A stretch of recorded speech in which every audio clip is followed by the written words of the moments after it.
Welcome sa lahat sa video channel na ito. Ang channel ng video na ito na The Heart of Jesus ay naghihintay para sa iyo ng mga regalo at nagbibigay sa iyo ng makalangit na mga liham ng pag-ibig na ipinadala sa atin noon at ngayon mula sa ating Panginoong Hesukristo at mula sa mahal na Birhen, Maria, upang maihanda natin ang ating mga sarili ng maayos para sa makalangit na kasal ng kanyang Diyos ng Kordero. Ngayon ay ipinakita namin ang salita ng Diyos na sinalita ng ating Panginoong Jesu Kristo sa Bagong Jerusalem Monastery ng Romania. Ang salita ng Diyos tungkol sa kaharian ng 1,000 taon na bahagi ng 2, pagpili ng mga teksto mula sa salita ng Diyos sa paksang ito.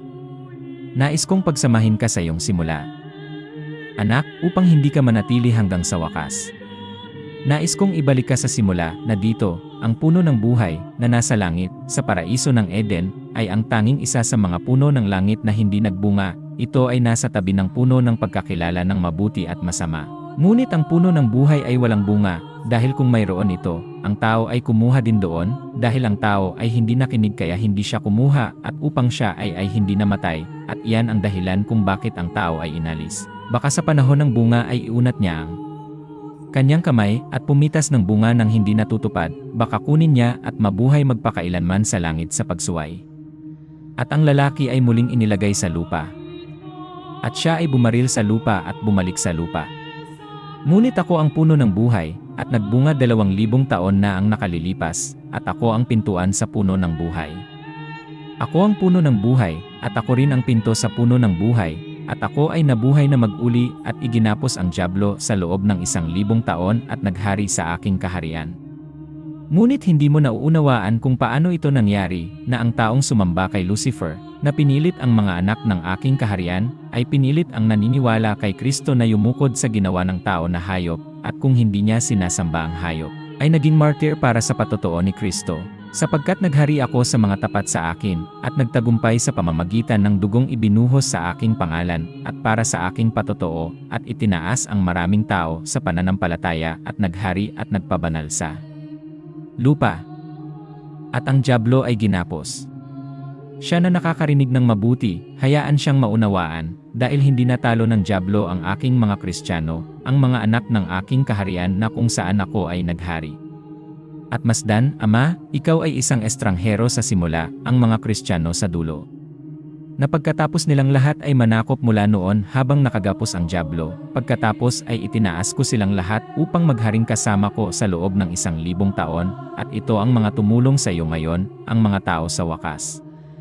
Ito ang aking simbahan mula sa simula, ang una, ngunit narito, ang isa sa dulo, tinulungan ng napakaraming banal na martir na bumangon at nagharing gumagawa sa kapangyarihan.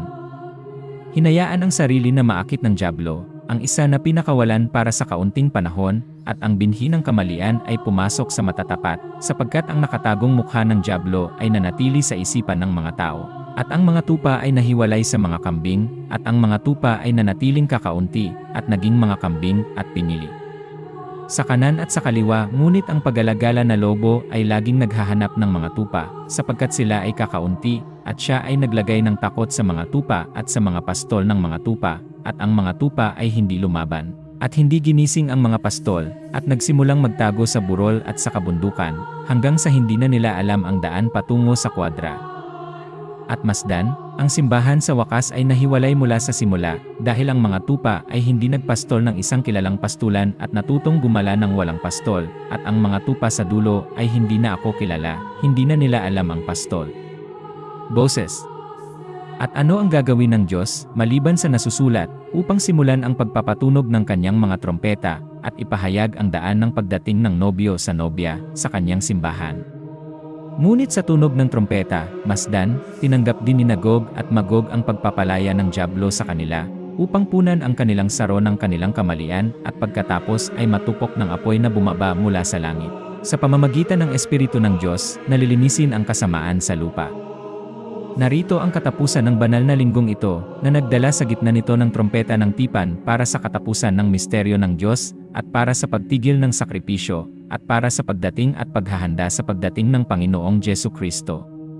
At kung ako ay dumating, ang lahat ay huminto kung ako ay dumating, at pagkatapos ay nagtrabaho ako upang alisin ang natitira upang alisin, at iyon ang dahilan kung bakit sinabi ko noon na ang upuan ng mga hari ay kinuha mula sa lupa. At ang mga nais na maghari, upang tumayo tulad ng Panginoon, sa krus, at hindi sa ibang paraan.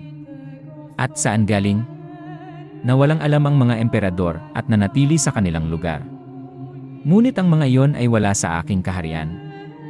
At mayroon silang sarili, at walang natitira sa pagbubukas ng mga aklat na babasahin, gaya ng sinabi ko sa bayang ito, na sinabi ko sa kanila, at noong unang panahon sinabi ko sa kanila.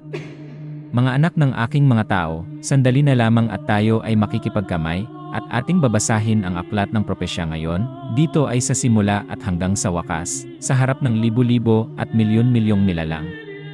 At sinabi ko na, magiging dakila ang araw na yon kung kailan ako, ang Panginoon, ay magpropesya sa harap ng maraming tao, at ang unang simbahan ay muling itatayo. At masdan, si Gog at Magog ay umaawit at sumisigaw at namimilipit, at ang dyablo ay naggangalit na hindi kailanman nangyari.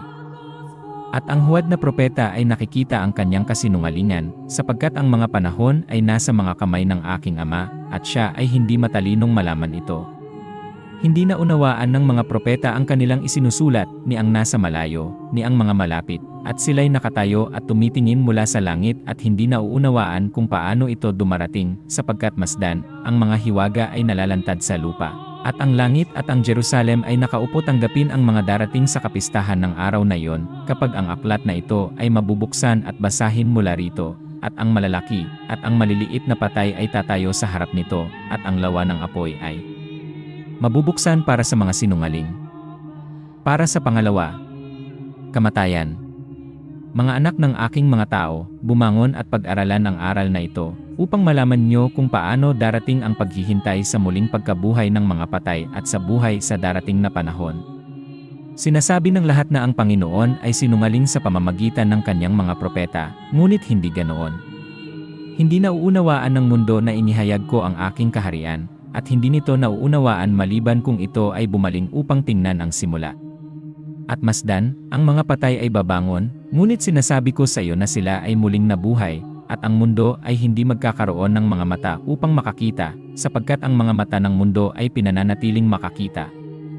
Ito na ang katapusan ng mensahe ngayong araw. Pagpalain ka nawa ng Diyos at panatilihin kang malapit sa kanyang sagradong puso. Amen.